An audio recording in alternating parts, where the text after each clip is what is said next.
Bonjour Stéphane. Bonjour Claire. On va écouter aujourd'hui le questionnement d'une téléspectatrice qui a eu un problème de succession. Bonjour, ma grand-mère est décédée alors que ma mère n'avait que 3 ans. En décembre 2007, elle a reçu un chèque personnel de 1 300 € de son demi-frère, accompagné d'une lettre lui disant que c'était ce qui lui revenait sur la vente d'un terrain situé en Italie qui appartenait à sa mère après partage avec ses frères et sœurs.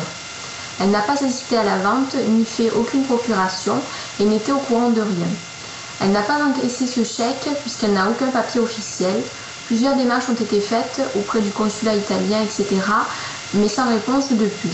Pouvez-vous nous conseiller? Merci. Alors Stéphane, cette affaire semble un peu fumeuse. Est-ce que d'abord le consulat italien, c'est le meilleur contact? Non, le consulat n'est pas le bon interlocuteur. Le consulat va gérer des problèmes de nature publique. Là, on est en présence d'un conflit purement privé. Donc il faut que notre téléspectatrice s'adresse ici à un notaire. Un notaire, même en France, bien que le bien puisse se situer en Italie, c'est un notaire qui pourra la guider d'abord sur qu'est-ce qu'elle peut faire, et puis surtout lui-même écrire en son nom au demi-frère de sa mère et se rapprocher éventuellement du notaire ou de l'équivalent italien qui aurait procédé à la vente. Alors, en attendant, est-ce qu'elle peut encaisser le chèque qui lui est parvenu? Alors, je peux lui déconseiller en fait d'encaisser le chèque tout de suite tant qu'elle n'a pas eu les informations du notaire pour 2 raisons.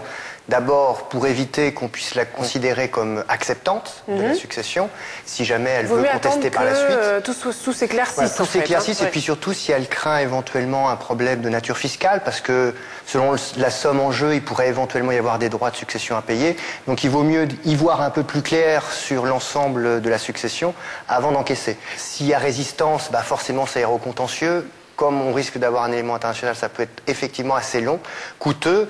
Dans un premier temps, il y aura éventuellement la consultation effectivement du notaire. Après, en fonction de ce qu'il y aura à faire et des éléments qu'elle sera en mesure de fournir au notaire, ce sera plus ou moins coûteux. Merci beaucoup Stéphane Mamimoun. Je rappelle que pour vous poser une question, c'est très simple. Il suffit de nous l'envoyer sur france5.fr, rubrique « C'est notre affaire ».